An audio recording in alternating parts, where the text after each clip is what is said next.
Caution. It was the king of pigeons flying along with his entourage. He was a beautiful bird with a speckled neck. They noticed the grains of rice on the ground below. The pigeon king was a very wise bird. So, when he saw that his flock wanted to eat the rice, he said, "Yes, we'll have a look at that, my friends. But we must be sensible. I see no village or huts or fields here. So from where did the rice grains come to this deserted forest?" He warned the others. If we are not cautious and simply given to our greed, then we will be like the man who was destroyed by his greed for the golden bangle. The flock wanted to know the story of the tiger and the golden bangle. So the pigeon king narrated what he had seen. The tiger and the bangle. A tiger was sitting on the bank of a pool in a dense forest in the Deccan. He had bathed and was wearing a flower garland, looking very saintly. He kept calling out to passers-by, offering them a gold bangle. Most people went by without heeding him, but one greedy traveler stopped. For a moment he was cautious. One has to take some risk if any wealth is to be won, he thought. But there must be some caution before I take that risk. Suppose he is telling a lie?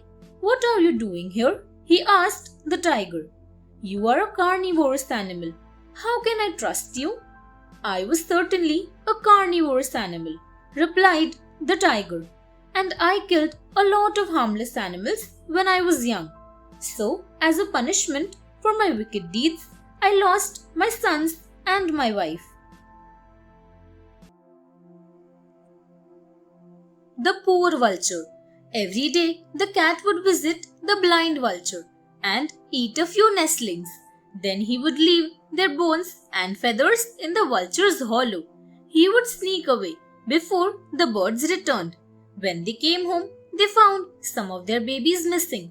So they began to look around and soon found the bones of the nestlings in the vulture's hollow. They had not seen the cat, so they did not know who the real culprit was. They decided that the vulture must have killed and eaten their babies. They attacked the poor vulture and killed him. "So you see," said the crow to the deer, "you must be very careful about making friends and bringing strangers into your home. But you and the deer were strangers before you became friendly," said the cunning jackal. "So make me too your friend." The trusting deer. The deer agreed with the jackal and accepted him as a friend, trusting him. Then they would go out together. But the crow watched anxiously.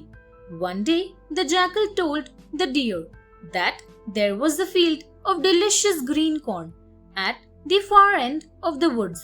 The deer happily went with him, not knowing that the farmer was a very alert man.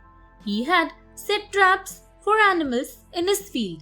The jackal knew about this. Once the farmer has killed the deer, he thought, "I'll also get to eat some delicious meat."